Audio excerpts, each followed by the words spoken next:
Hello.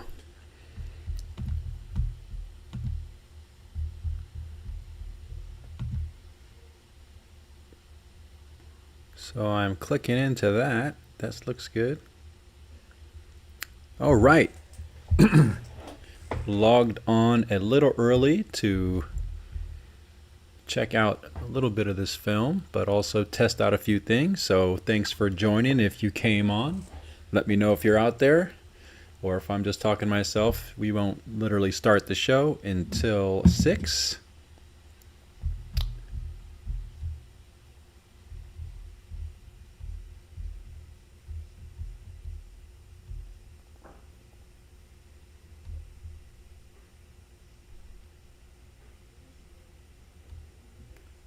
But we will be talking to a few different people tonight.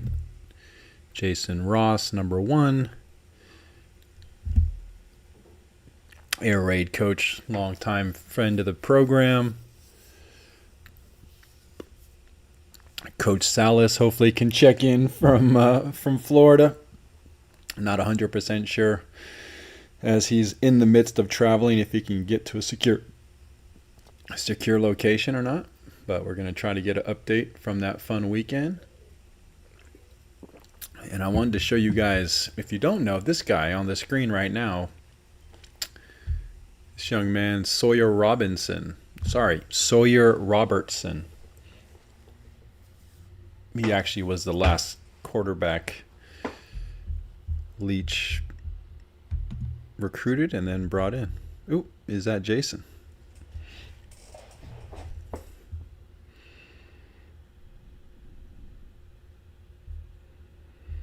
Hey, can you hear me?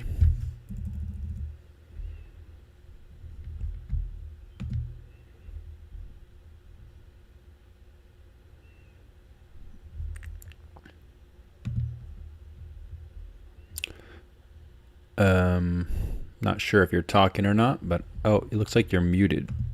Oh, by me. Open voice.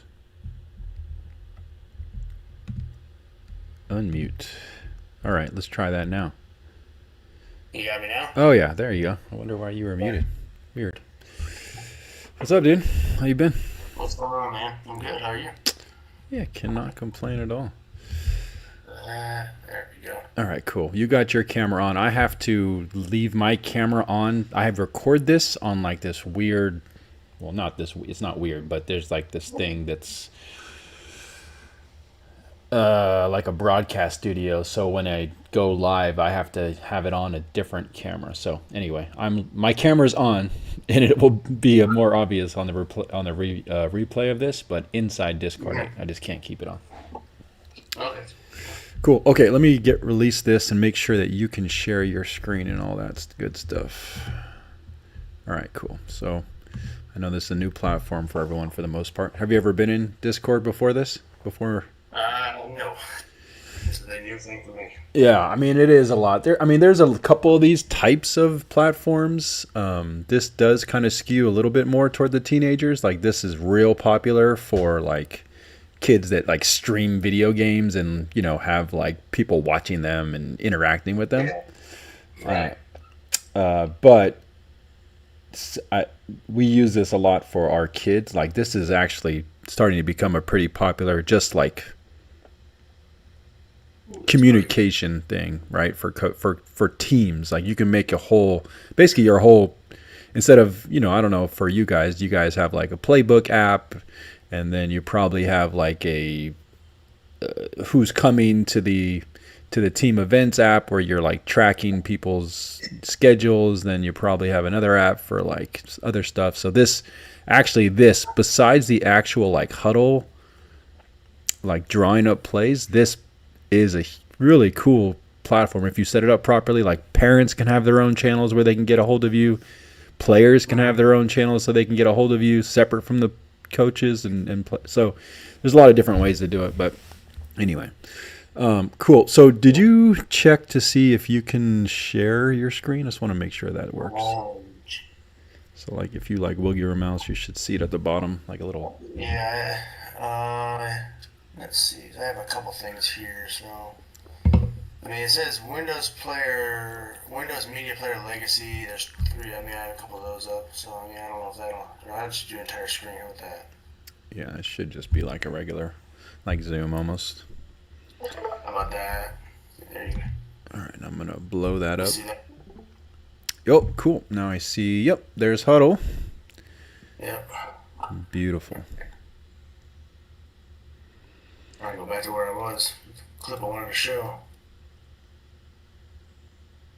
That's not going to, of course. Are you? Do I see Hobton there? Are you gonna show film against Salas's team? No, this is actually Clinton. This is actually I do have some stuff on Hopkins, but I was gonna kind of, I don't know how Joe feels about that. Although I don't know what he's not coaching at Hopkins anymore. Oh yeah, I can never tell. I didn't think that because all his old videos were from there, but then I thought he said something about them a couple of weeks ago. He was it's kind of funny. I'm actually gonna stop. How do I stop sharing though? I gotta go back in. I gotta go back into it and. At the very bottom, there's like a little red that should be like, yeah, there you go. Perfect, like a door or something.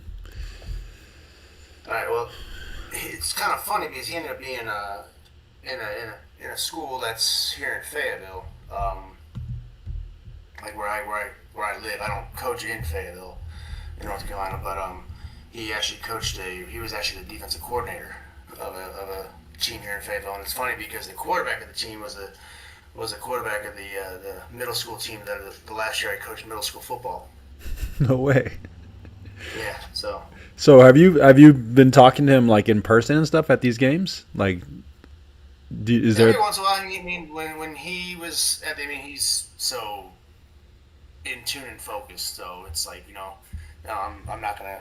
Yeah, for sure. Kind of just let him do his thing, and unfortunately, outside of one game, JV included, we got the better of him. So obviously, I'm not gonna sit there and just chit chat with him after a loss. so love it. It's kind of like, hey Joe, hey buddy, how you doing? And that was kind of about it, man. It is funny though that you guys are all so close to, like, physically close to each other because his Coltharp, didn't they coach together recently too? Yeah, Coltharp was his defensive coordinator for a little bit. Yeah, that's what I thought. Interesting. And it was fun because I think the last game I actually coached against him I was calling the offense for the JV. He wasn't actually coaching the JV, but he was there, and we were beating him pretty soundly. And I was perfectly fine with just we were up 44-8, and it was midway the fourth quarter it was just winding down, and I was perfectly happy just let the clock run down and just run the ball, run the clock down. And my head coach of the varsity, the head coach of the program, he comes down and he's like, no, we're gonna air this out. We're gonna put the other quarterback here. We're gonna start throwing the ball. So at that point, he kind of took over the play calling. He just started airing the ball out. And you know what? They weren't completing. They didn't score anymore, but he was just throwing, and kind of going tempo and going fast. And at the end of the game, Joe was pissed. Was he? And I'm like, that was not me. At that point, I had kind of lost control of that. So that was the head coach that was doing that. That's funny. I mean, he was pissed. That's one of those things, though, right? Like, as an air raid coach, well, first of all, yes, we don't want to make kids feel bad and run up the score or make anyone feel terrible about themselves. But, like, that's always, like, the funny thing when you're doing it, like, when you're the one doing it. And usually it's like, you put your backups in, and if they keep scoring, like, I'm going to keep running my offense. And if my backups score, like, I'm sorry. Like, I can't do anything about that. I want to give them reps. And so it's hilarious when it's your team, but yeah, when it's happening to you, it does fucking suck. Yeah, so I just gotta tell Joe, that was not me, man. My bad. That's not what I had in mind. Wanted to get us out of here as fast as possible. Yeah, and Joe's such a nice guy. He probably does take his foot off the gas pedal when he gets up on people. That seems like he would be the nice guy to do that. Type of thing. And so remind me where you're at now. I know I think last time we actually talked live, you were doing JV. Have you gone up to varsity now? I do with the varsity. I do wide receivers with the varsity. And I do the offensive coordinator jobs for the JV. Okay, hold on one sec. But I did just interview for a head coaching job, so we'll see what happens. Nice. That's great, man. Head coach, huh? No OC? Yeah. What's that? No, head of the program. But I would, if I get the job, I will be the OC.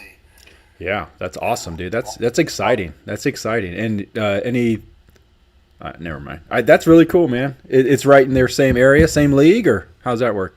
Yeah, well, not in the same, no, not in the same league. It's more because I coach outside of Fayetteville, so where the school is from my house is about 50 minutes from my house, but from where I teach where I teach at school, I don't teach at the same school, so right after middle school's over with, I go and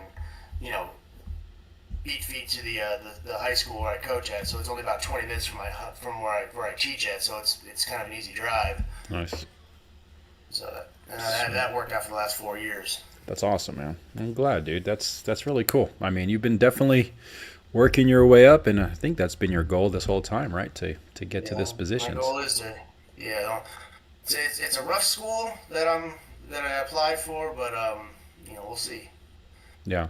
The school I think they went 0-10 last year. They won one game the year before and one game the year after that. So. Is it a talent thing, or is it a discipline thing, or is it do you not even know yet? It's a culture thing. It's just it's a. I don't want to say it's in a rough area of town, but there is some rough patches that go through there. So it's more the kids want to be on the streets as opposed to they're not taking school serious. Yeah, well, so, I mean, you might be able to find some athletes then. I mean, to be honest, right? That's one thing they got plenty of. It's just a matter of keeping them eligible. Yeah. And interested. So it's definitely going to have to be one of those things where you have to change the culture around a bunch. Yeah, you're probably going to have to go freaking in the streets, bro, and start preaching a little bit about football and versus basketball, or going to old school go recruit basketball players. But dude, if you can get that turned around, that's the kind of thing though that's so cool though, because if you could turn around a program that's just been historically bad, then dude, your resume is gonna look amazing. And dude, it's honestly would be kind of a fun challenge. So that'd be awesome. Man. I'm intrigued by it, that's for sure. So we'll see what happens. Okay, I'm rooting for you, man. I appreciate it. All right, so as far as tonight goes, to be totally transparent with you, I'm not exactly sure if I think he's traveling, so he was going to try to get back. If he doesn't show, whatever, we can just do it like we always have, no big deal. And if we don't go an hour, it's no skin off our back, man, no big deal. Yeah, well, obviously if he shows up, I mean, it's his show, so I mean, I'll take a back seat. I'm just here to kind of fill in. No, and we hadn't planned anything. So either way, dude, I appreciate you jumping in. And just so I remember, I'm asking you what I told you that I was going to ask you. What's the one concept, if you could only choose one, that you would install? Is that what we decided on? Yeah. Okay, perfect. Love it. So basically just open the show. If Salas is here, I'd love for him to obviously recap this clinic. I wish I could have gone. I didn't even know about it, man. He didn't really put too much out for it, and I didn't realize he was doing it in Jacksonville, Florida. So exactly. So I would love to have a whole year to plan that with you guys, and obviously with him. Honestly, we could drive people to it. But he's been talking about trying to do a whole Kenny Simpson thing with air raids. So I'm here for it, man. If I can support him. Anyway, so if he's here, we'll let him kind of recap it. I did want to kind of talk about that quarterback that was on the screen when you popped in here. I don't know if you saw that, but I didn't see it, no. There's a kid that's Mike Leach recruited him and had him for 2 years before he died. So it's basically the last Mike Leach, quarterback, quote unquote. And he's in the draft this year, and he's big, strong kid. What's his name? Sawyer Robertson. Yeah, I got some film up for him so we could watch it while we kind of talk about him. But anyway, it's crazy how deep it goes. He grew up in Lubbock. When he was 5, he was at the game watching that Crabtree 6 play. Oh man, that'd be great. Yeah, and his dad was went to Texas Tech at some point himself. So there was like a personal relationship growing up even. So it's kind of a cool story as far as air raid lore goes. So we'll talk about that a little bit. And then then we'll just get into your stuff, and if there's questions, great. If there's, I'm sure I'll have some questions, but we'll just take it as long as it goes and log off. But basically, I just told we've been trying to keep these to an hour at the very most, at the very, very most. Right. What's up, Coach? What's up, fellas? Chilling. Y'all doing all right? Yeah. Jason, what's up, man? What's up, Jason? How you doing? You all right? Man, I'm doing good, man. Good. Living the dream. You guys gonna co-own a podcast studio soon, or what, man?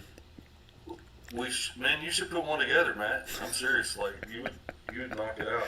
Oh, bro, ain't nobody got time for that.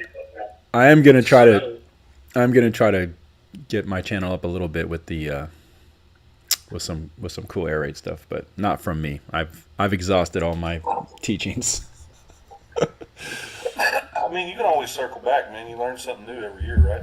Yeah, I mean, I was thinking like there's so much scattered like how mummy tape out there, and there's so much scattered Mike Leach tape. So like I'm thinking I'm gonna do like, I don't know if you've seen these other YouTube channels where they just kind of put compilations of these great people's like concepts together, the same thing. No one's done it for football really. So like my webinar series, but of just pieces of Mike Leach teaching and mummy like, so it's not me, it's them, but I just have taken the time to kind of curate it in a way where you're not learning from random coaches, you're learning from these people. Anyway, that's just one thing I kind of wanted to do. No, I mean, that's a great idea. To pump it up. You've been seeing a lot more of these college coaches clinics where, in the past you wouldn't see them very much. And you have guys that sit and don't master that stuff. You don't get out there and try to teach it to somebody and people don't listen. Exactly.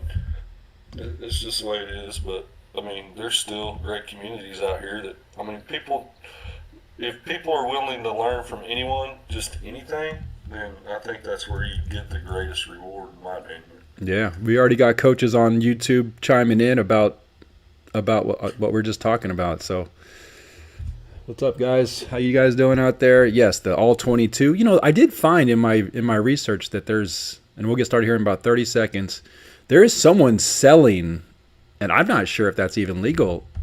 Somehow he's getting all 22s from like NFL and college, and he's like basically put it all in a vault, and he's selling access to it, which I think I'm going to tap into at some point to get like, Y corner film for you guys to watch, and just unlimited. But like I got like 100 and something shallow cut ups. Do you? Leach. Yeah. Oh, see, I'm going to steal those from you too. Yeah, when we go teaching it, I just go straight to the tape because there's so many teaching points on the tape that you can get into quickly, good things and bad things. You know what I mean? Yeah. It's really, to me, if you're not teaching it from the film and you don't have great examples, because you know as well as I do, these high school kids, they're going to run stuff well, but it's not going to be, highly coached. Yeah. Does that make sense? And that's not taking anything away from high school coaches. It's just their ability to learn it and produce it at a high level is just not there yet. In more college film, you get that next level of performance, right, and mastery. And then when you get into the NFL stuff, I mean, that's like, the highest level of mastery you can get, right? Exactly. Well, it's funny, dude. When I've been going through these films and kind of going and recording them, it like you see high school coaches like Salas and even us to some degree. Like we put on, we put up the diagrams, we draw it out for people to see it, so the coaches can draw it with us, blah blah blah.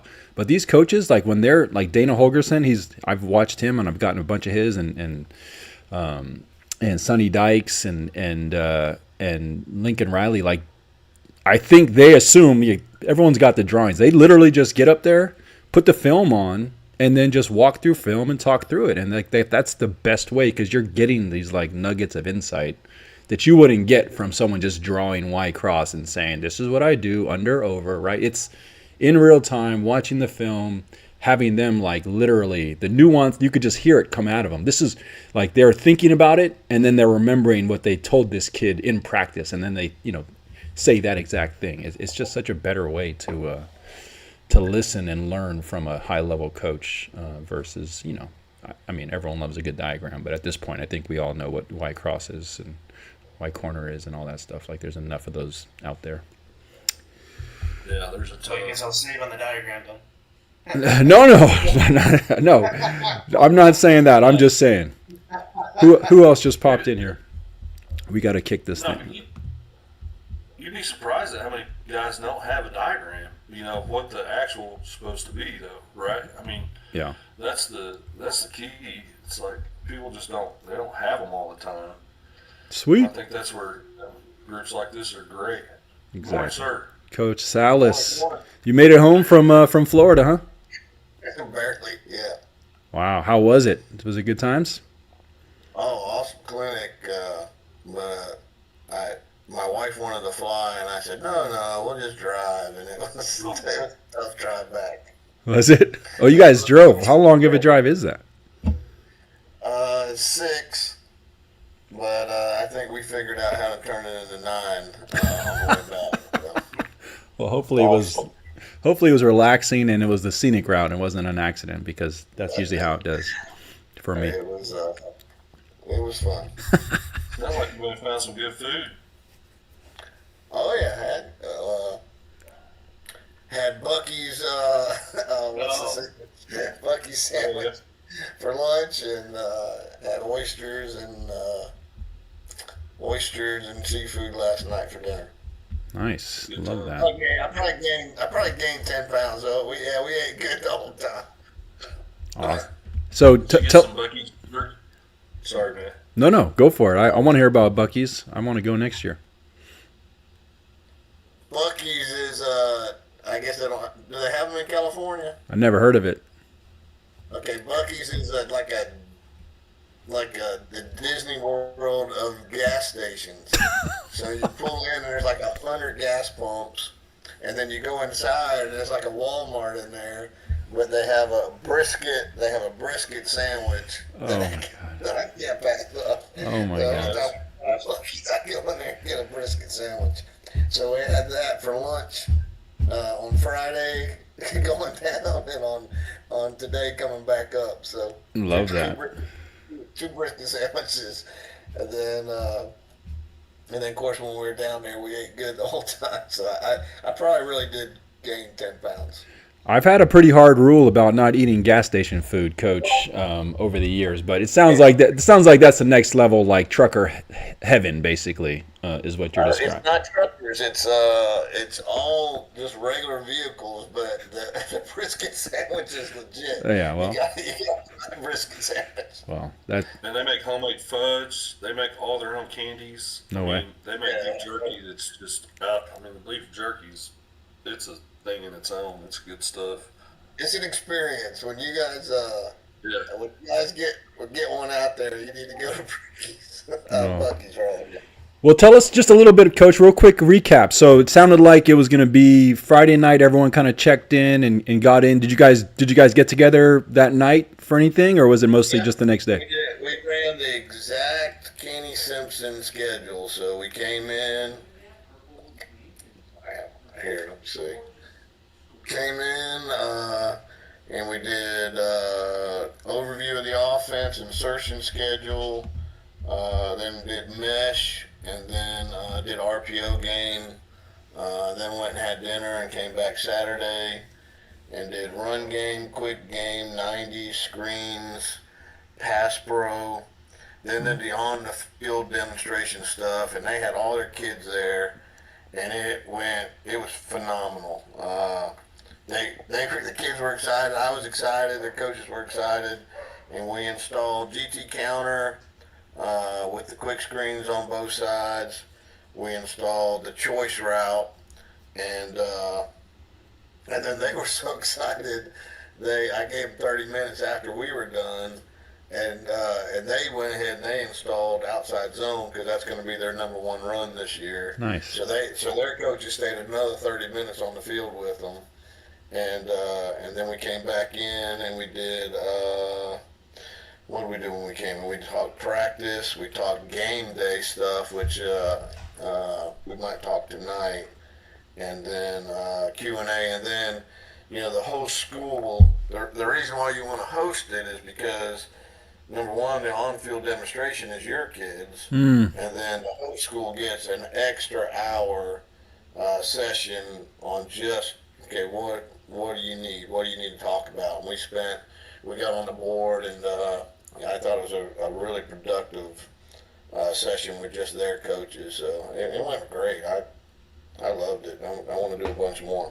That's really cool. So let me just ask you, because I didn't realize that's how it was kind of set up, and it sounds like Kenny does it similarly, where you kind of put out there, does anyone want how did it come about? You kind of put out there, does anyone want us to come do a clinic there? And that, or Frank and I have been talking for years, and so he invited me down to do a private clinic a couple months ago, and it just happened to be, we had a pretty tough winter here, so it happened to be the weekend I was supposed to go down. I mean, it was all set. We were ready to go, and it was just going to be a private clinic with him and his guys. And that was the weekend that the ice storm hit North Carolina, and it was hitting on a Saturday. So I knew I could get down there, but I couldn't get back. The ice storm hit Saturday like afternoon, evening. So I couldn't have got back. I would have been stuck down there for, when ice or snow hits North Carolina, we're done for a week. Yeah. So it got canceled at the last second, and then when we started doing it again, I had already gone to Kenny's thing, and I knew I went to Kenny's clinic just to see the format, and I loved the format. I loved how he did it. So I knew I wanted to replicate his format. And so when we started trying to put it back together, I said, "Hey, would you mind?" And he said, "Yeah, heck yeah, let's do it." So sweet. So that's how it came about. So okay, cool. Yeah, a lot of fun. Wife had fun. Everyone had fun. My wife sat in on almost every meeting, and so now she doesn't know it, but I'm gonna hire her as my running backs coach next year. Just kidding, but she said I had no idea. I didn't know you guys were speaking Chinese the whole time. Hey man, I honestly, my wife probably knows more football than most of the coaches do at this point. So they pick it up through osmosis. Don't discredit them. They're paying attention. But yeah, so for next year, I want to make sure that we promote it and hopefully get more places. Like if we can find other places, other coaches that want to host it, what's the best way to do it? Just email you, or how would we? Yeah, reach out. It's no charge to them. They just have to have a facility, and then we use their kids. Their coaches get in free to the clinic. Yeah. And then they get an extra hour after everything's done to just focus on their needs. And the guys that were there are going to give me good. I mean, Frank was ecstatic, and he the on-field stuff was just out the gate. And it was the same way at Kenny's clinic. Like I thought the on-field stuff at Kenny's clinic was amazing. Yeah. And I had like I had an idea how it was supposed to work, but where Kenny puts in buck sweep and the RPOs off of it. So I put in GT counter and then the choice route, and the quick screens off the GT counter. So it was amazing. I loved it. I want to do a bunch more. If anyone's interested, just reach out. We'd love to do something. We'd love to do something out west. Yeah. Well, that's where I would want to focus my attention. And I know one of the air raid coaches I just got on to come in, or two of them, Jeff Steinbeck down in L.A. There's two L.A. coaches that want to come on this Sunday night show soon. That run air raid, so we can talk a little bit with them even maybe. But yeah, I think that's great. I think with the whole year to prepare, Coach. I've always had a thing about LA, so I would love to do one out in LA. Yeah, for sure, and it's always a little warmer down there for me too. So yeah, all right, let's with the whole year to prepare. There's no reason why we can't at least have one on each coast next year, if not one in the middle of the country too. Okay, cool. Well, let us know if you guys, anyone's interested in hosting.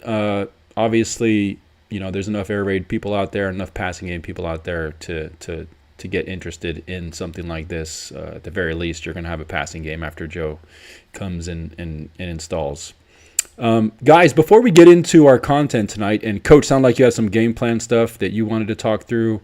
I had Jason Ross prepare just like one, if he could only have one air raid concept, what would it be and why? Just that type of conversation.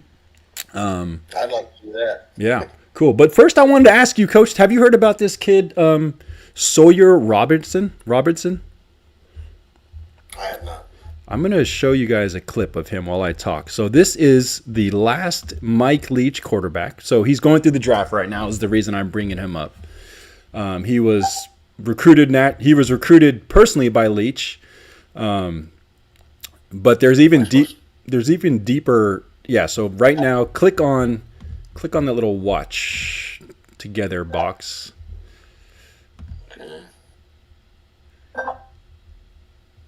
I'm going to expand this video. All right, you see him? So this kid has some really interesting ties. He actually grew up in Lubbock and was 5 years old at the Crabtree game when Mike Leach called 6 with Crabtree and Graham Harrell. His dad played for Texas Tech at some point in his life, so there's a really cool tie there. There was some family ties growing up as well, being Texas Tech. So, as he got older, Leach was tracking him, and he actually recruited him to go to Washington State. But he ended up going to Mississippi State with him when Leach went over there. Played 2 years at Mississippi State behind who was that quarterback? Will Rogers, I think. And then he transferred to Baylor. So this is his Baylor film from last year that you're seeing on the screen. And so he was at Baylor last year, and he's in the draft. He's projected to be like the 7th quarterback or something taken. But Leach had big praise for him. Like there's a bunch of quotes online about him.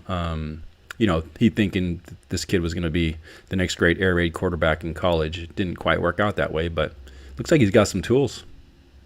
What am I doing wrong? I'm not being able to see it. Oh, you don't see it? So do you guys on your screen there should be like a little box that says watch together or a little YouTube? I got that, but it's got me on like a commercial or something. Oh, really? What's next? Maybe it comes on after that. Is there a watch together thing? That's weird. Are you guys, Jason, seeing the film playing? Yeah, Joe, there may be an arrow on the left that says playlist. If you hit it, you'll see it should be in a window, Sawyer Robertson regular season highlights. And then I think you have to double click in there. What's next? Okay. Well, I think I got it now. Baylor. Yeah, the Baylor's kind of playing. Yeah, I got it now. Okay, cool. I mean, he's a big kid too. He's I think they put him at 6'4" or something. Which is a pretty big quarterback for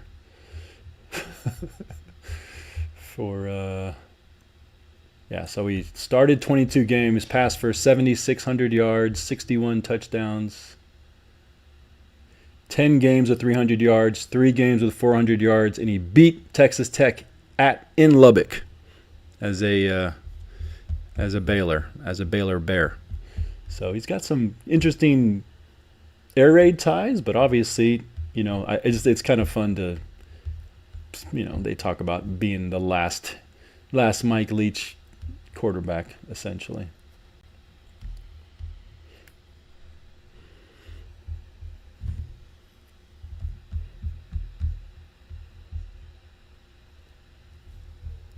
Looks like a stud. Yeah, big boy. And then there is actually another someone actually asked him live about the Mike Leach ties. Let me see if I can bring that up real quick too, because that's actually, he has a pretty good quote in there about Leach, about learning from Leach, I should say. If I can get off of this thing.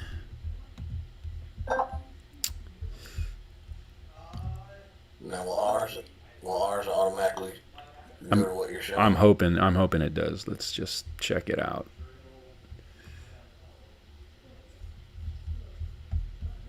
Oh, yeah, it's that commercial again. Let that play through. While that is doing, there is a couple other air raid quarterbacks too. I guess Sonny Dykes, Garrett Riley have Josh Hoover at TCU. Have you guys ever seen Josh Hoover play? I don't do a good job of Yes.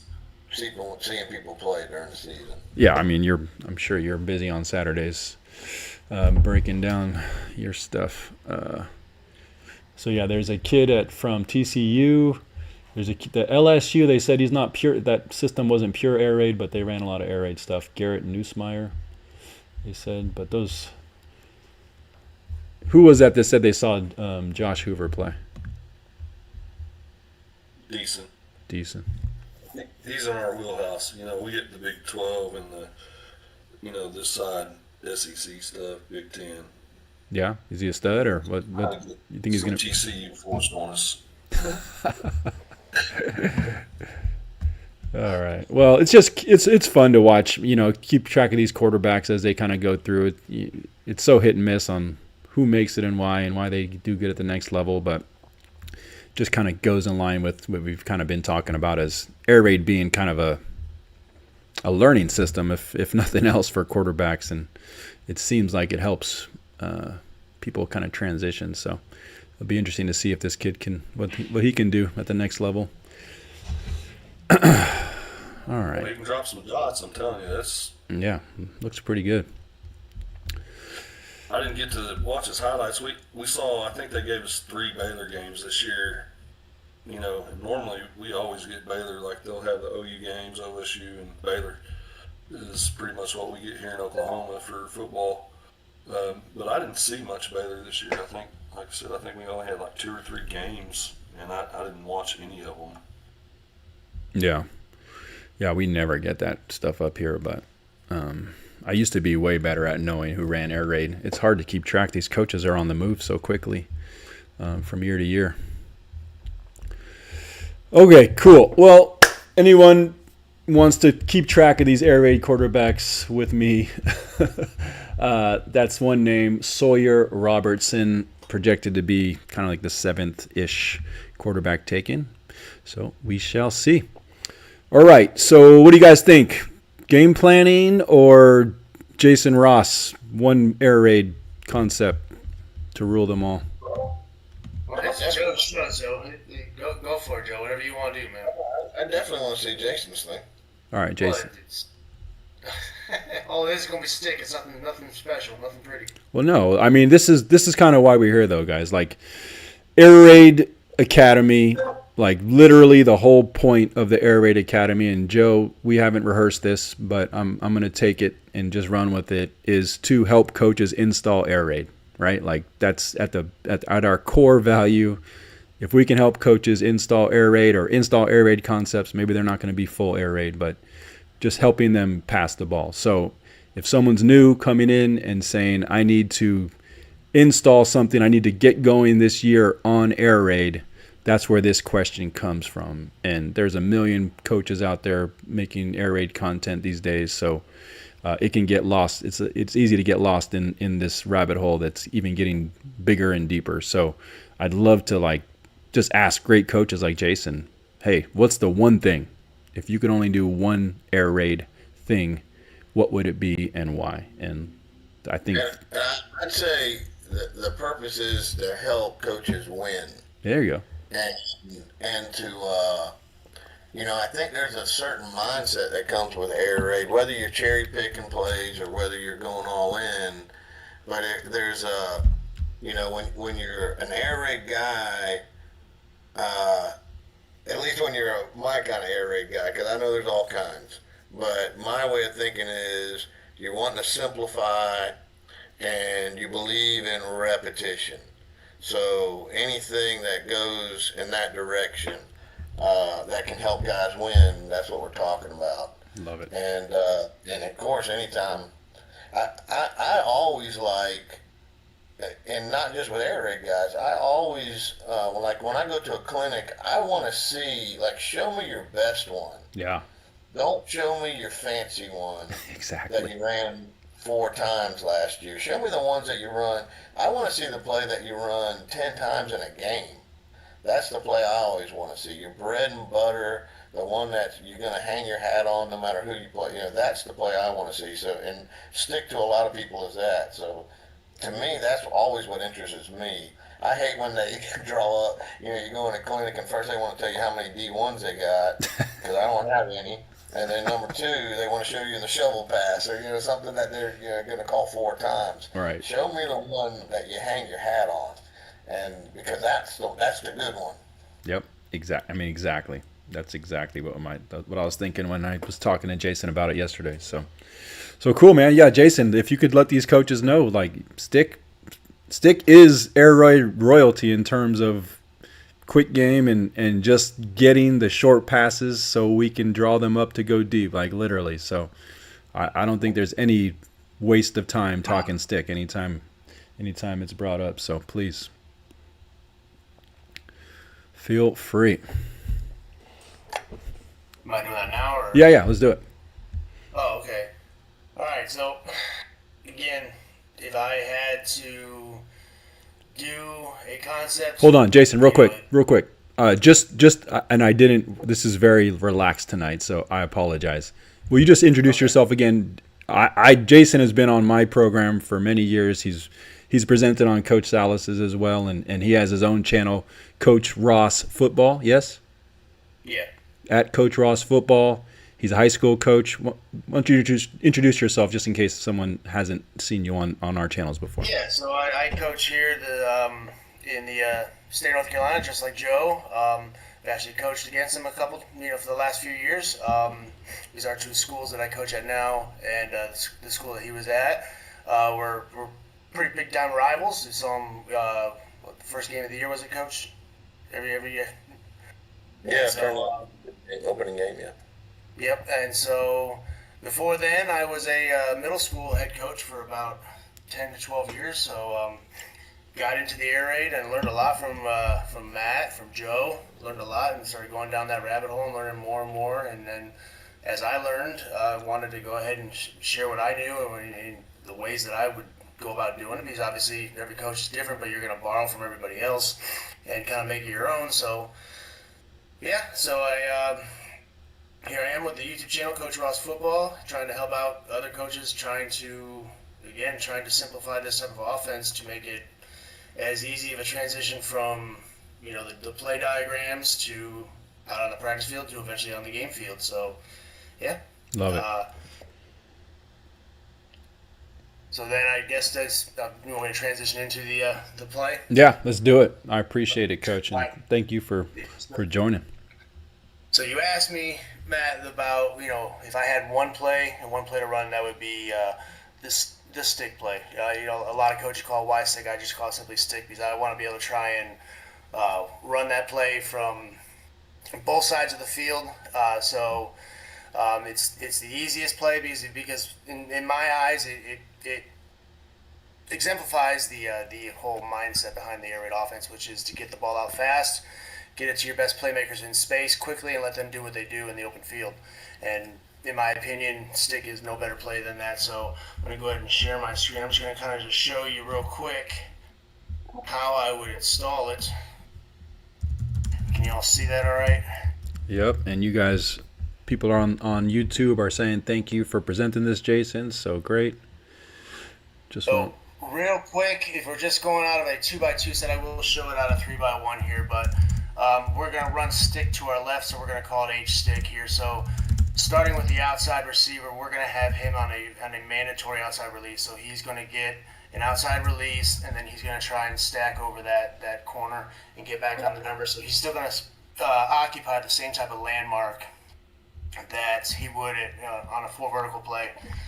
And so, again, we are trying to just clear out that corner, clear out space in the flats.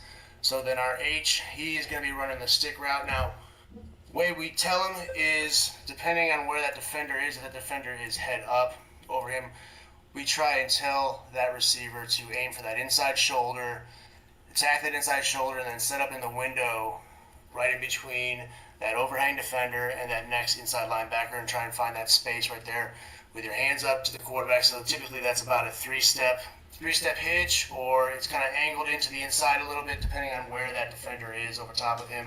And then we naturally take advantage of the flats with our running back here on a 2x2 set. So he's out in the swing in the flats.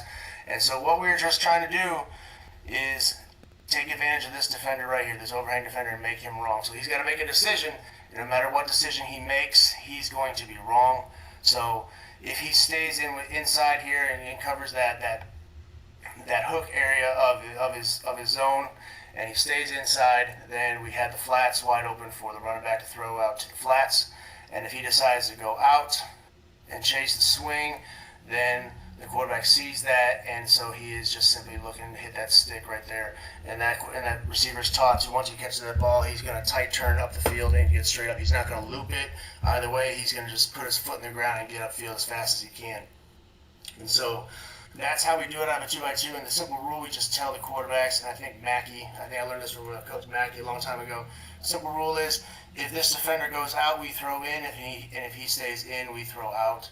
So it's a simple, just little rule that way. And if we do it by 3x1, so I'm just going to erase some of this stuff here and put it into a 3x1. So we'll move Y over and we'll have a 3x1 here.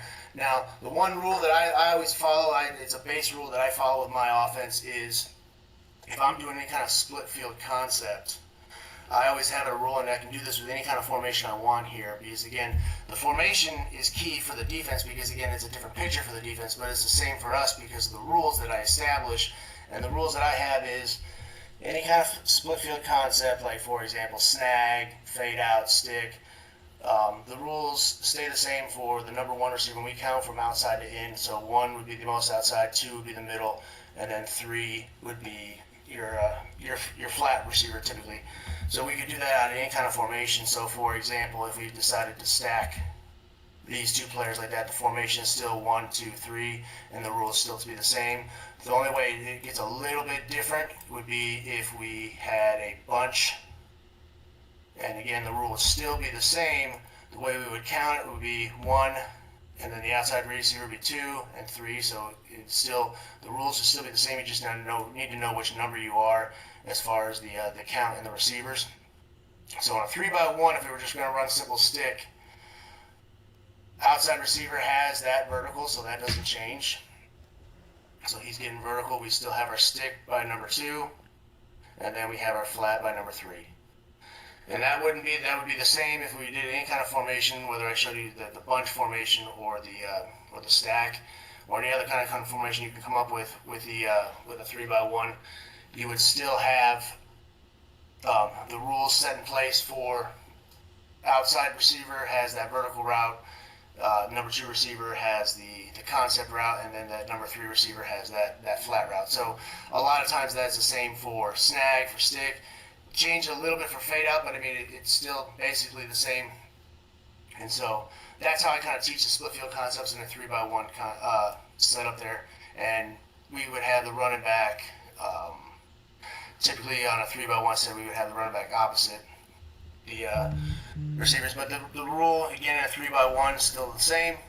We're still trying to play the game with that one overhang defender, making him wrong. Again, he's either going to chase that flat route, or he's going to stay inside and he's going to guard that stick route because that's where his zone is meant to be. So again, depending on what he does, and the quarterback's going to eye that, so the quarterback's eyes, we're going to peek that corner, that vertical route. If we can take a shot over the top, basically it's a pre-snap look, so he's pre-snapping that corner. If he's off like he is here, that vertical route basically is dead, but we're just going to clear that cornerback out of there, and then his eyes immediately go post-snap to this overhang defender, and he is basically just watching to see what he does. If he makes that decision to go to the flats, we throw the stick. If he stays there, then we throw the flat route to the sideline. And so I have a couple little clips just to kind of show you what it looks like. So right here, this is a 3x1 here, and again, we are just trying to play the game with this overhang defender here and just make him wrong. So number 3 is going to he's not going to do a flag, he's going to do Hold on, Jay, real quick, I'm not seeing any film If you're not seeing that, okay, hold on. still on the playbook. Okay, let me figure what I gotta do wrong here. And it could be me too. Let's see if there's another window I could click into. No. Let me try this. Here, let's see. How about this? There it is. Yep. Perfect. Got it? Yep. Okay, so let me go back to it real quick. I like those yellow unis. All right, so again, a 3x1 here. We have our number 2. He's going to run the stick route. Our number 3, he's going to basically just do a pedal, but it's still a flat route here. And the quarterback's eyes immediately right now are just going to go to this defender right here. And whatever he does, he's wrong. That was a nice, clear picture, honestly, with the linebacker sitting there. Yeah. So I'll play it back one more time here. And he makes that choice to go for that bubble. It opens up the window right behind it. And again, receiver does a great job of trying to just put his foot in the ground and get as much yardage. So 7-yard catch turns into almost about a 15, 18-yard gain. So it's an easy little concept to teach. So that one's there. Let's see if you have. I have one more I can show you. So let's see if I can pull it up real quick.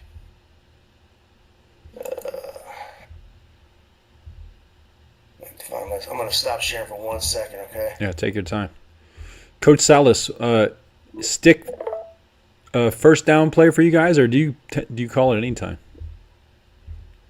Anytime for us, yeah. Yeah. All right, so this is just to show you that the first clip. Can you all see this one on the screen? There it is. Yes. Perfect. It just came up. All right, cool. So this is actually JV. So again, it can be ran at that lower level as well too, pretty easily. Now the only difference here we are going to put running back into a push motion here to the sideline here to create a little bit of confusion. Quarterback, in my opinion, on this play actually does make he probably can throw it to the running back, but he does throw it to the stick route. It's a tighter window, but he does have the option to throw to the running back, but he just makes the decision to throw to the stick route, but it's open as well. You can see there goes the push motion there. But an easy little 5-yard throw turns into about a 7-yard gain. Love it. We've got a question coming in too when you're ready. It's great. I'm ready. That's about all. That's the most of my presentation right No, there. This while we've all probably seen stick, it really what we're after, Jason, is like why it works so well, and like just the nuance between it. So yes, this is a good question. From YouTube, how does he dictate which side the F is on in 3x1 running 618? Pure air raid guy, I like it. When he wants to run 618 post wheel. So basically, a rule for what I usually put in, unless we tag something, unless there's some sort of verbiage that we put into the play call itself, the base rule for a 3x1 set for us would be, if we have 3 receivers to say for example we're in late, then that's going to put the running back on opposite the trips. And so, what was the other part of the question? Well, I think that's what he was asking. Like it might be a tell, right? And who cares if whatever. But if you were to want to get that running back in and do a wheel, or maybe it's the H running off the chute to a wheel. But I think that's what he was getting after was like having him on the play side when he's not involved versus when he is involved. Oh yeah, well the base rule, when we first install it, 3x1, the number one rule is running backs always opposite trips. Now obviously as we go throughout the season, we add some little wrinkles to it to where we start him on the trip side, then we flip him, or we motion him to, actually create like a 4x1 where we would actually push him out and actually send him on a rail route. So there are different tag. That's why I like stick so much, is because I can tag stick just like other coaches like to tag 4 vertical so much. I like to tag on stick as well, because I can create a bunch of different mismatches and still have that easy read to the overhang, to the flats. So I mean, that's why I like stick, because I can tag it so much. But the base rule for me when I first install is 3x1 running backs always opposite trips, and then we build off of that. That's the foundation that we lay out, and then from there we build off of that. Love it, love it, love it. He says thank you. The last thing he's asking, what do you do on the backside? I guess of stick, but I mean for a lot of air raid coaches, it's like quick games, probably all the same. What do you do on backside these days? I flip flop between a hitch and a slant. I've been more favorable to slants, just because I can get that player on the move and hit him in stride. So probably just did an easy quick slant. Now if it's 2x2, it would still be probably double slants, where the inside receiver's taking a 1-step slant, the outside receiver's taking about a 3-step slant. Awesome. All right, and last question. This is from me. You've been teaching stick at many different levels over the years. Like you said, we started doing middle school air raid 5 years ago with COVID, 6 years ago. Yeah, wow. So is there one like coaching tip with stick that seems like if a coach was trying to install this, like, yeah, we're gonna, aim at the inside of the overhang, or we're gonna outside release the outside receiver. Like, is there one coaching point you've heard from Mackey or Salas or yourself that you found on the field that's like, this is what this coaching point needs to be done for a coach to have success with stick? Well, with stick, for me, it would be to the quarterback, because it's easy to teach. I mean, once you base and the receivers understand space, and they can actually see the windows pre-snap to where they know where they need to go to find that window. My biggest coaching point for stick would be to the quarterback. And again, it's that same thing that Mackey talked about that I've adopted. Whereas that quarterback's eyes go to that overhang defender, and if he moves out slightly, or and he chases that flat route, then you're throwing opposite. You're throwing opposite of whatever that player does. And that is the easiest coaching point I can teach for stick, because I mean, I've seen on all levels, high school, middle school, to where they know they got to read that one guy, and what that guy does, you throw opposite of what he does. Love it. Yeah, and you had such a nice picture on that first one. It's nice when it's so clear like that. Coach Salas, anyone else in the room have any questions for Jason before I ask Coach Salas for his one stick coaching point? Questions, comments in the room?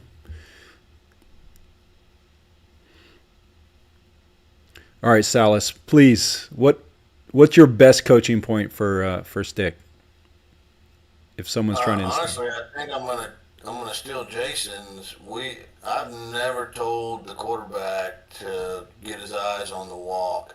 We were using I don't know why I keep forgetting this guy. Who was the O coordinator at UNC, and then he went to Wisconsin? Oh yeah. What? Who was that? Harry guy. Oh, I know what you're talking about. Yeah. He was, I'm blanking on his name, and I don't know why. But anyway, he was talking about getting your eyes between them and reading it at the same time. But I think your way's just easier. Just get your eyes on the walk player. The only thing we do different than what Jason said was we tell him if the walk player's head up on you, attack his inside shoulder. mm-hmm. If he's inside of you, attack his outside shoulder, and then if he's outside of you, just run a straight ahead. We still do the mummy 3-step hitch on it, which is one of Hal's big things. Is have it a little shorter than don't go a full 5 yards on it. But that aiming point on the stick guy. Because if he's inside of you, like on the first one, or on the drawing, if you attack his outside shoulder, you're almost pinning him inside. So you're giving your back just an easy. I mean, it's done already. If he's head up on you, which we get a lot of guys that just get head up on us, now attack his inside shoulder. And occasionally you'll get one that lines up outside of you. Not very often, but every once in a while. And then we just ignore them and go straight ahead. So that's the only little coaching points. But I'm gonna steal it. We look at enough. It used to be like such a sin. I was always so proud to say, we don't look at bad guys, we look at our guys, going through progressions. But now we've got several plays where we're reading their guy. So this would be no different. I think you get the ball out a little quicker if you do it Jason's way and just read that guy. Yeah, we got another question or comment from YouTube, but first I want to double down and double click into what you guys are saying, right? Like, I think a lot of us here growing up on TV would hear like, oh, he's telegraphing his throws. He's showing everyone where he's going to throw by looking, but I want young coaches to get that out of their head. Like, for verts, he is staring at the free safety. For shallow, I have them staring at this same overhang defender. Like, we need to just focus on making the quick read fast.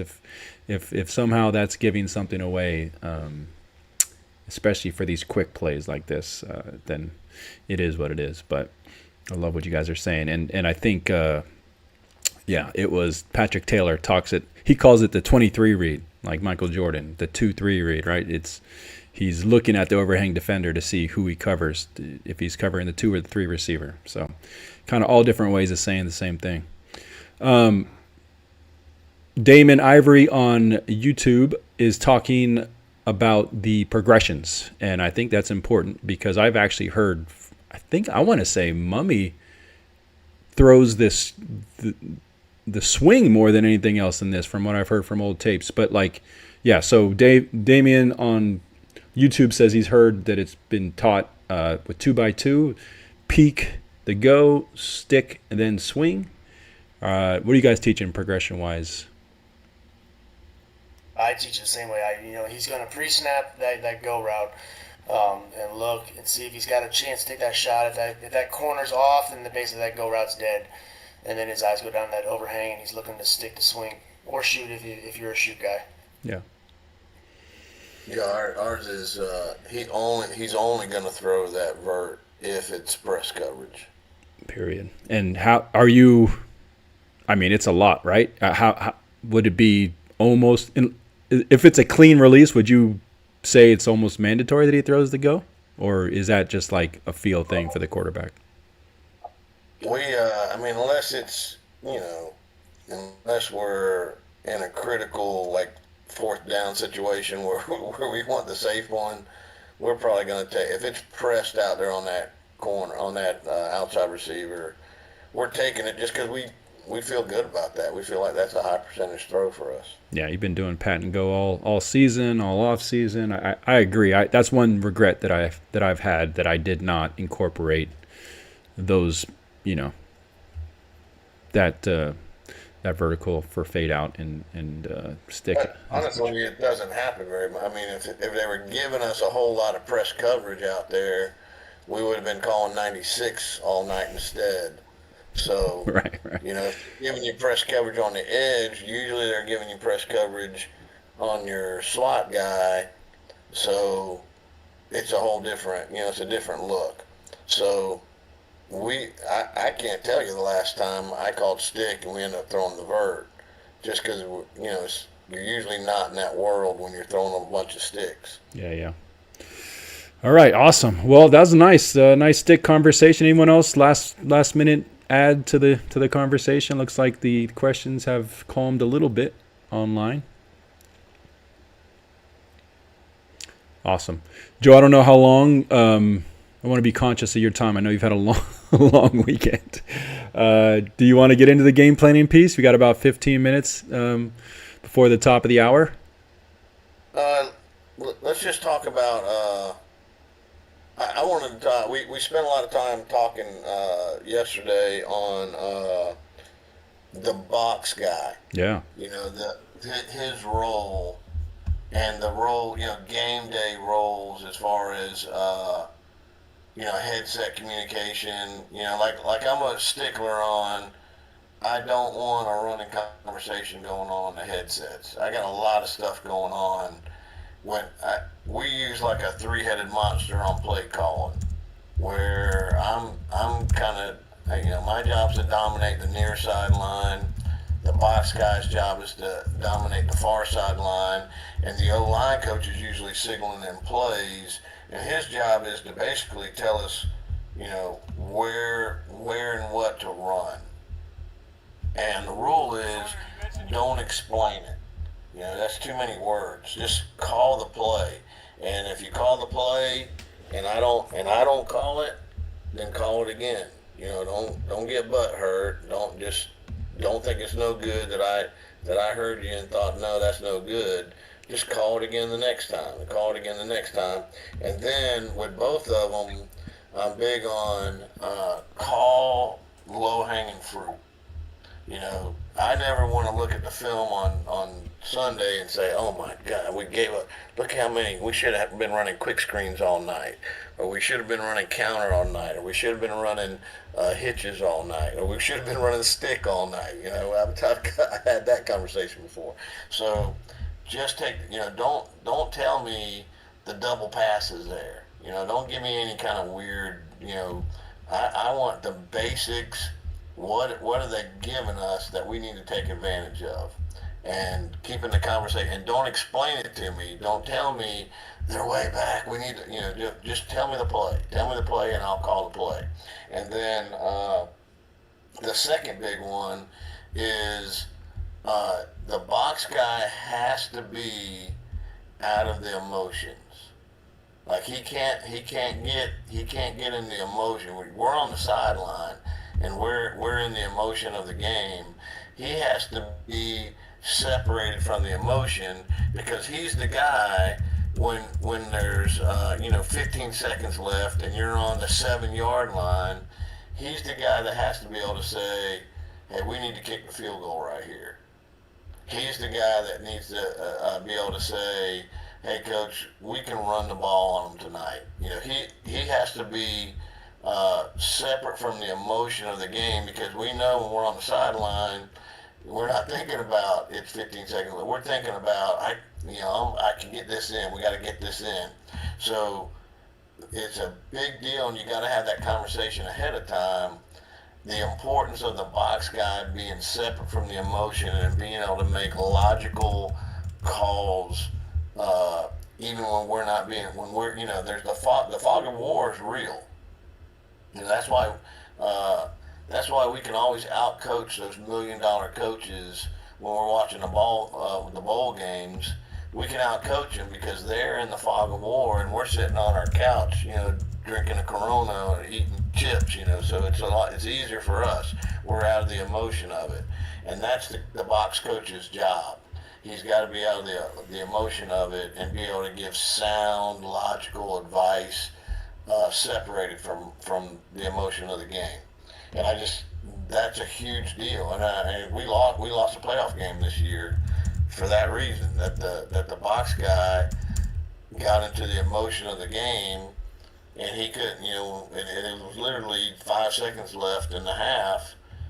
And I told them to kick a field goal, and they were in the motion of the game, and they wanted to go for it, and we didn't get it, and ended up losing the playoff game by 1 point. So that's your job. Your job is to be separate from the emotion and make the logical decisions. And it's the difference between winning and losing most nights. Yeah, I have a lot of thoughts on that, Ross. At the high school level, I'm assuming it gets probably a little more intense up there. Are you seeing a lot of that same stuff?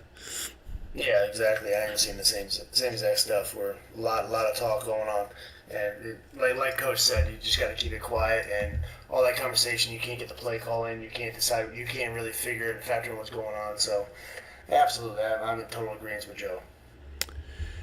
Yeah, and I think part of it is, and I think I stole this from Joe at some point, was assigning coaches, and you were kind of alluding to it a second ago, like literally giving them jobs. Because number one, if they don't have jobs, they're just going to watch the game, right? And then they're useless to everybody. But number two, yes, if they do have specific jobs, not getting too fired up, especially in that role. Holy cow! And just understanding, it's not.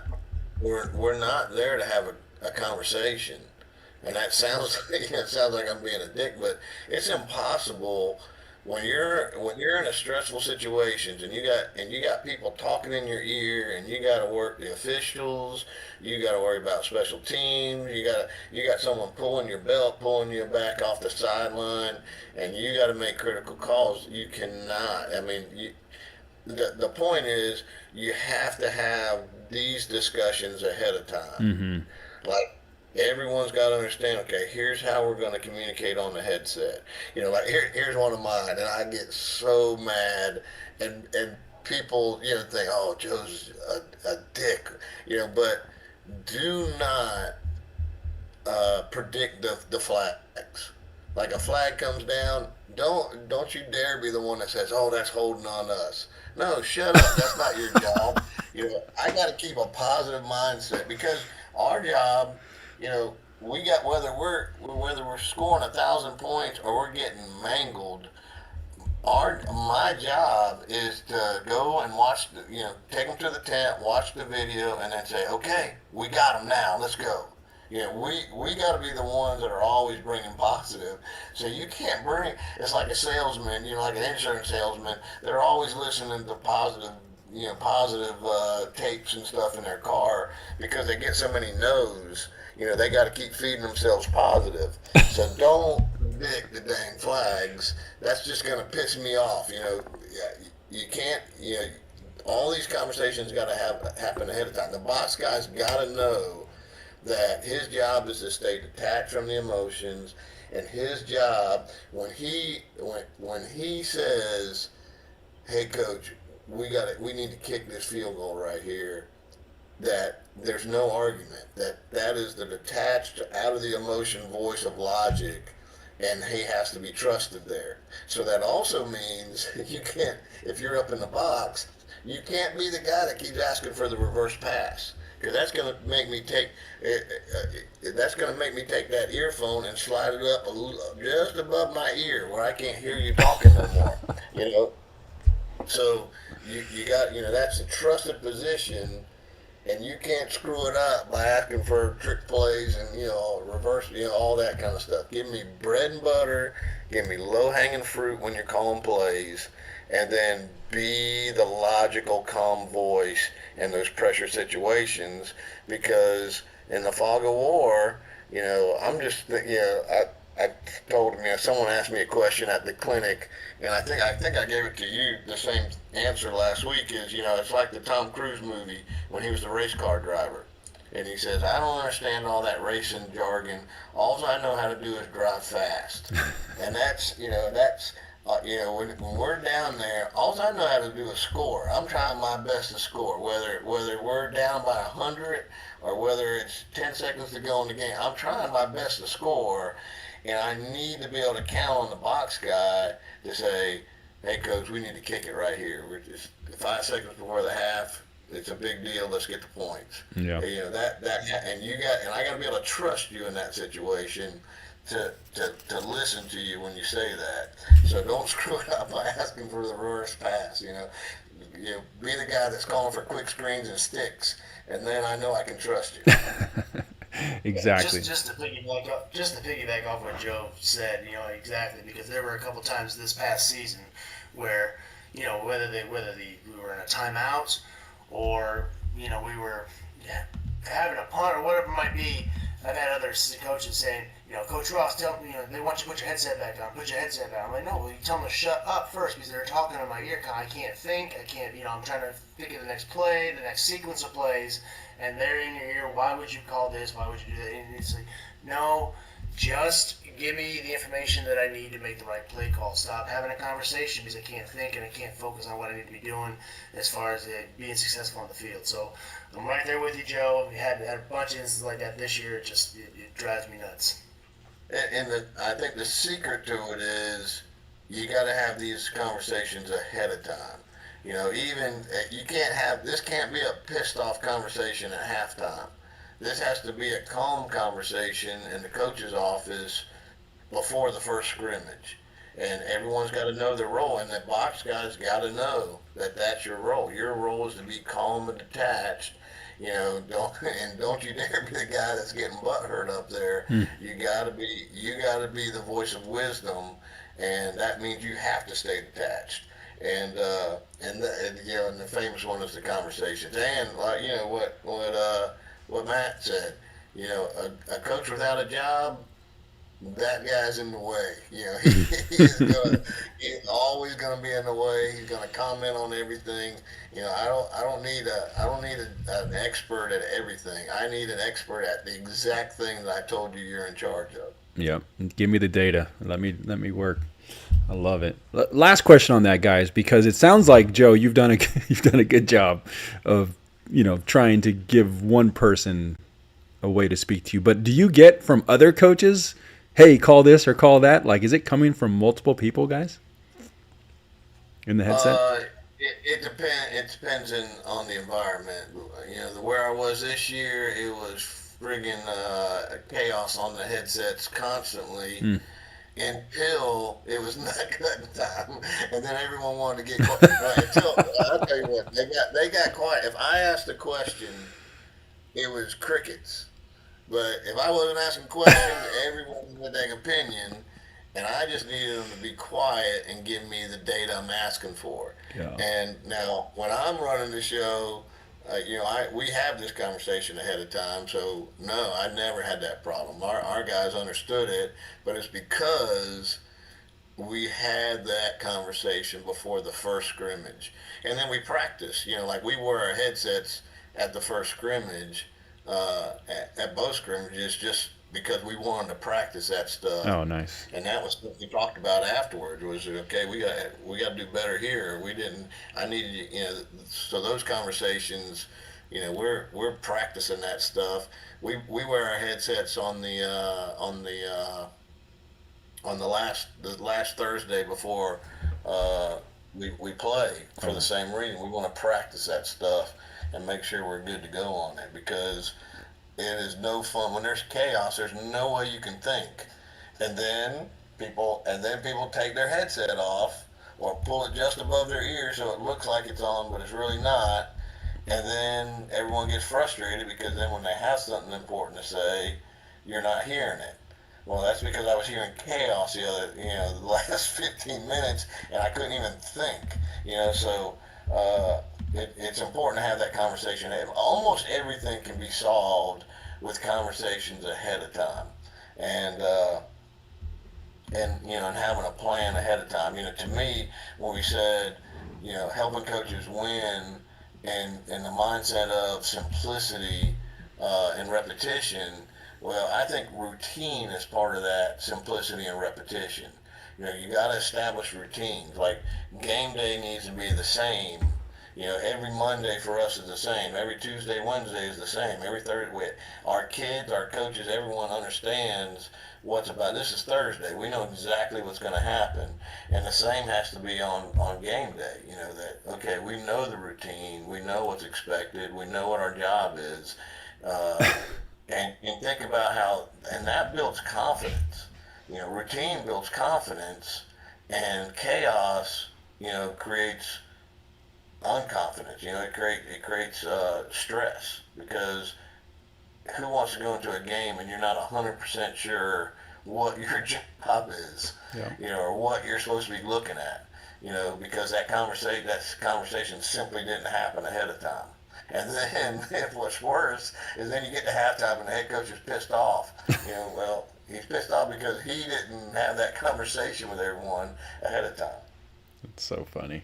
Yeah, no, this is a great tidbits, guys, and for all you coaches at the high school level, definitely heard that time and time again. Love it.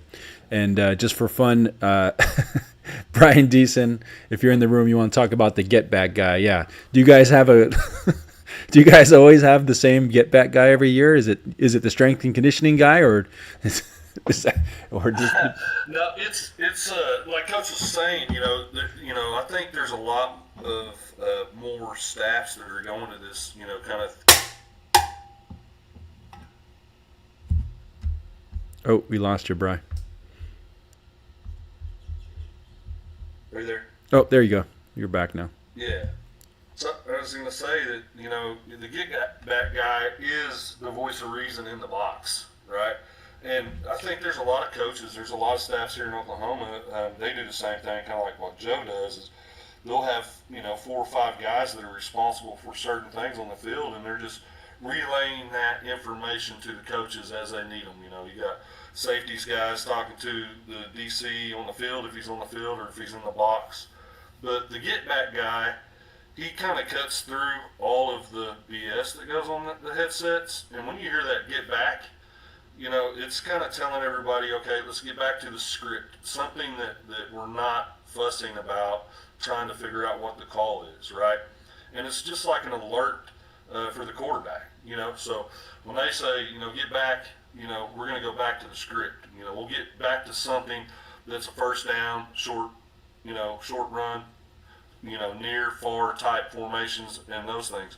And, the information that they should be gathering through the game for you guys, when you're asking for that, critical information, do I kick it, right? Do we go for 7 here? Do we go for the win? We got enough time? We take a shot? You think we can get, 10 seconds out of this play? We can boil it down to 8 or something like that? Those are the things, in the heat of battle, they're very crucial. So if you have a bunch of conversations going on, we just have one guy that comes in and say, hey, get back, and then he'll give the top 3 plays in that category of the situation that we're in. Oh, right? wow. So, and that's something that, again, you have to talk with your coaching staff. You got to get it squared away. You have to kind of pre-script, and in my opinion, some of those situations that you're going to run into the game. What are our best calls, right? What's our most efficient call for the year? We're 3rd and 4. There's 30 seconds left. We're on the 15, right? I mean, what are we going to do? And so I think if you have those situations talked about, and the debate starts on what you're going to do in the heat of battle, sometimes somebody's just got to say, hey, get back. Let's go back to the script. This is our number 1 most efficient play. Let's call it, right? And then, like Joe said, you just got to trust that guy. He's the voice of reason, and just call the play and let it ride. Let the kids go play ball and kind of trust your process. I think that's a very invaluable, very, very valuable stuff you gave there, Joe. That was great. Well, at your place, like in big do or die situations, there's not a lot of chatter. It's on all the other situations that I get them. When it gets crickets now. When the game's on the line, it's crickets. There's no one wanting to talk at that point. But the problem is that the decision maker has already slipped that dang headphone up above his ear if there's too much craziness before that. And then it really does have, then when the voice of reason is saying you need to kick this one, he don't have his earphone down because there was too much talking if you don't get it straight ahead of time. Yeah, no, I agree. That's, like I said, very, very valuable. Well, I love Who was the kid that was doing, was it on TikTok or was it on X where he was doing all the sideline? He was a coach and he was doing, and one of them was the coach says go for it on 4th down. Remember that? yeah. He was an Oklahoma guy, wasn't he? Yep. Yeah, he was hot for a minute. And the coach just go for it, and the OC's freaking out, and of course the O-line guy says run the power, and everyone else is quiet, like no one else wants to say anything. Oh man, well those are probably the funny recaps every year after the season where you guys can kind of joke about those sideline moments because I'm sure they happen every week. Too good. All right, well, great guys. I really appreciate obviously this great conversation. Hopefully, everyone out there can take one thing from Jason's conversation on stick. I know I heard some great stuff in there. So if you're going to install stick, you're not going to go wrong. That's a staple for air raid. And then obviously it's great to hear about the clinic, Coach. I'm glad it went so well. Yeah, really had fun. All right, great. Well, next week we will be back. So thank you all for joining us for another Sunday night. Coach, anything we want to promote? Anything coming up in your world? Hopefully I'll have my culture book coming out in the next week or two. Oh, very I've been cool. saying that. I've been saying that for a month now. The last week is like a construction job. That last week sometimes takes a month, so we're working. Gotta get this. Yeah, we gotta put it all together. Okay, cool. Just so you guys know, we do have some interviews. I've been trying to line up some interviews with some great coaches like Bobby Acosta, Bedwell. By the way, Salas said he's going to join us sometime soon to talk some ball. Even your buddy Tony Franklin said he's moving to New York or something next couple of weeks, but he said he'll come on in a month or so. So we got some cool, really great air raid coaches lined up for you all coming up, but we will continue on every Sunday regardless, talking ball with our leader Salas, with great coaches like Jason and Brian Deason, and we'll make sure you guys know when all those fun interviews are happening or what we're going to be doing week to week, but you can count on us being here every Sunday night, either way. Any parting word, guys? Appreciate all the work, yeah. Thank you for doing this. Right on. Happy birthday, Joe. Yes, Happy birthday, Joe. Did I miss Joe's birthday? Oh my gosh, sorry. Happy birthday. Appreciate it. All righty. Hey, did you get anything cool for your birthday? Not yet. I had a long road trip, so it's coming. I think we're having family dinner on Thursday, so that's when everything will happen. Really wonderful That'd be thing for awesome. kids. It makes them feel great about themselves. Appreciate it, man. So thanks for listening and drive carefully. All right, fellas. We'll talk to you guys next week. Appreciate everyone joining. Have a great week.